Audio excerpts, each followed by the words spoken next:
continuation about the microorganisms. In the last class, we already discussed about what we discussed, the types of microorganisms we discussed. What are they? Bacteria, algae, fungi, protozoa and viruses. But in the last session, we discussed about the viruses and fungi. Fungi will be grown on food items, and it will be grown on moisturized areas, and it will be grown on the different types of water, stagnant water also it will be grown. What are the examples for fungi? The examples for fungi are penicillin, aspergillus and bread mold. And what are the what does the viruses needed? The viruses need the host organism to start their life cycle. What are the examples for viruses? The viruses best examples are nothing but coronavirus and HIV virus. These are the examples of viruses. And next, today we are going to be start with the topic is, where do the microorganisms live? Yes, these microorganisms are mostly single cellular organism. Single celled organisms. What are the single celled organisms? Bacteria, fungi, algae. These are the single celled organisms. And next, protozoa.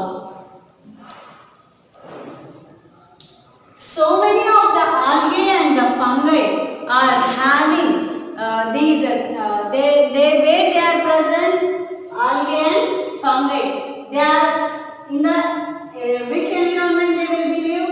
They will live in hot spring season to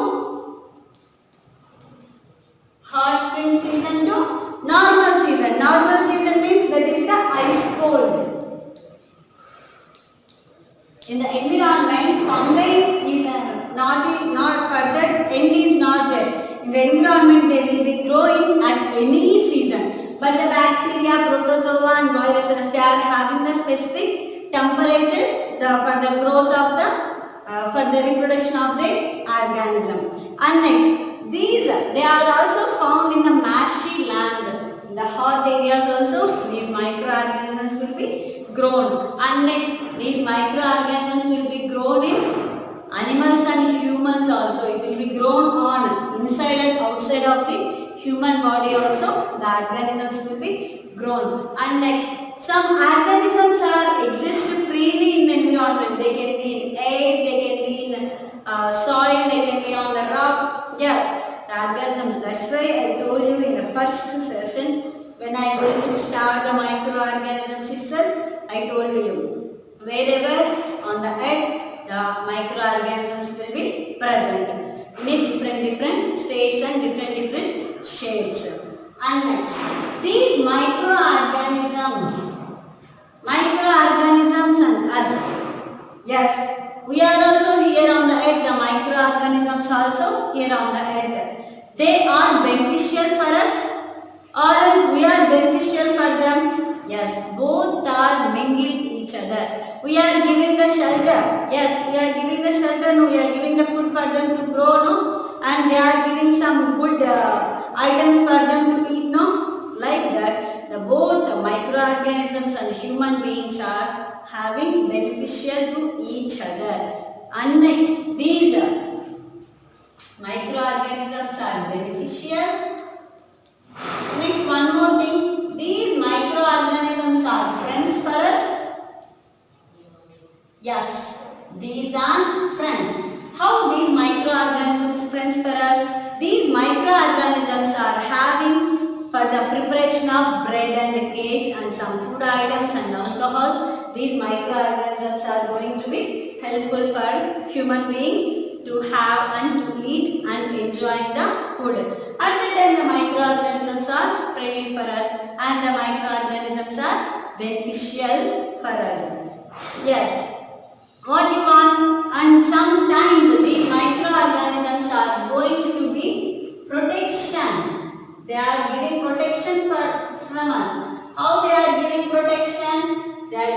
protection not only this time, from old ages to it is beneficial. How it is beneficial for us and how it is protection for us, let we will see. The bacteria we discussed.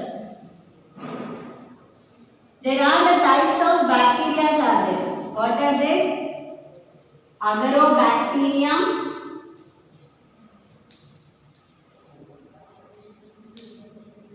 Rhizobium,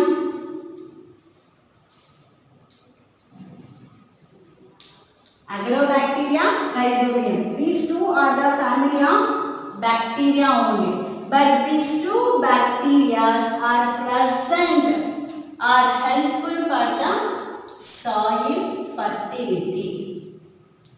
Are helpful for the soil fertility. How these two bacteria are going to be helpful for the soil fertility? Yes, by the example of leguminous.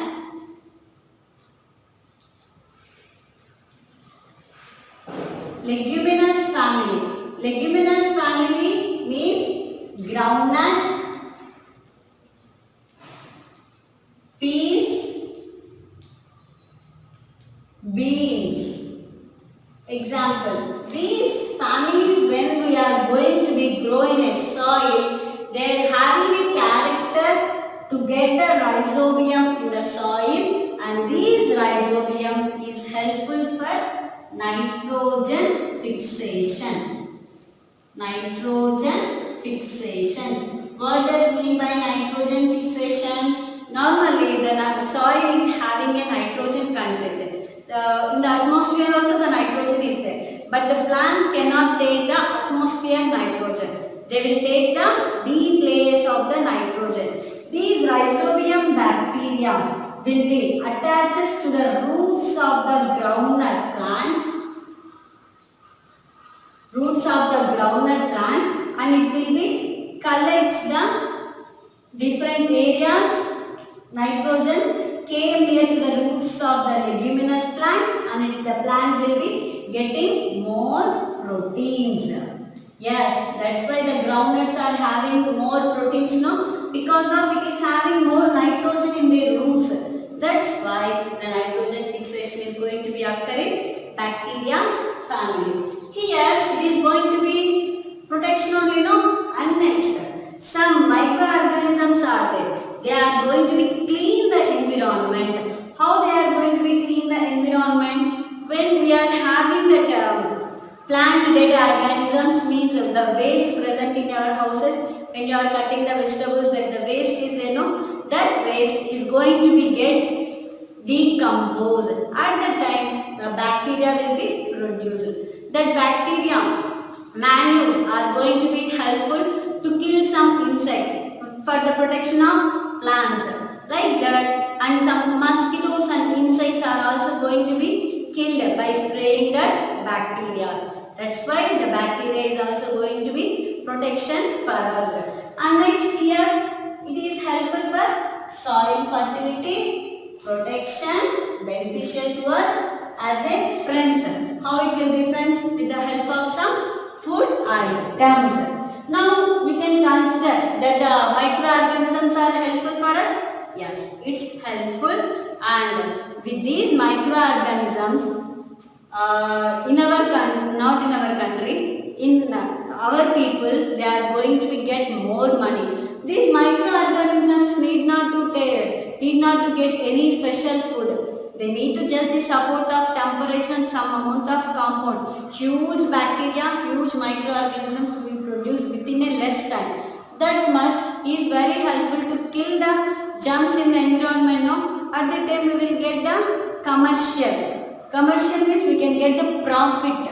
Yes, some commercial microorganisms are there. They are going to be get the money from them. Yes. And next.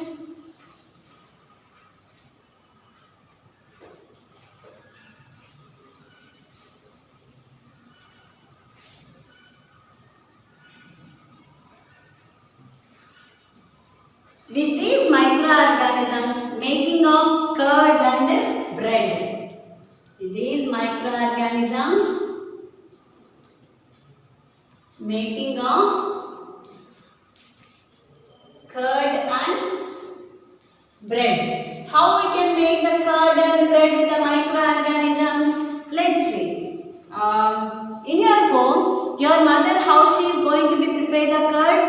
Your mother is going to be add the previous day's curd to chilled milk. Yes or not? Yes. At the time, the curd will be formed. In that milk, what the process is going to be occur? That the process is nothing but fermentation. Fermentation. Yes. Generally, the milk is having several bacteria will be present in the milk. Several bacteria are there. In that, lactobacillus. Lactobacillus. These lactobacillus we already discussed about that. Lactobacillus is having the family of bacteria, and lactobacillus structure, which structure? Rod shaped. These lactobacillus bacteria present in the milk. When you are adding the previous day's curd, it started to produce the CO2, carbon dioxide, and the gas bubbles will be formed. The liquid content of the chilled milk is going to be formed filled with the resid layer, a soft layer. That's why the bowl is filled with the curd. The bowl is going to be made the curd. What ingredient you added? Previous day's milk you added, no? Due to that the curd will be formed. Here which bacteria is there? Lactobacillus bacteria is present in the milk. That's why the curd is formed. And next, if your mother wants to prepare dosa or idli, no, at that time in rava or idli batter, they are going to be added. They are going to be prepared the dosa batter day before. Why? Because in the rice, when you are adding rice, water, and the dal seeds, they will produce the alcohol. What they will produce? Alcohol. The fermented process will be occur and it will be smells like a alcohol. The batter will, the size of the batter also will be increased more. Due to that, the dosa batter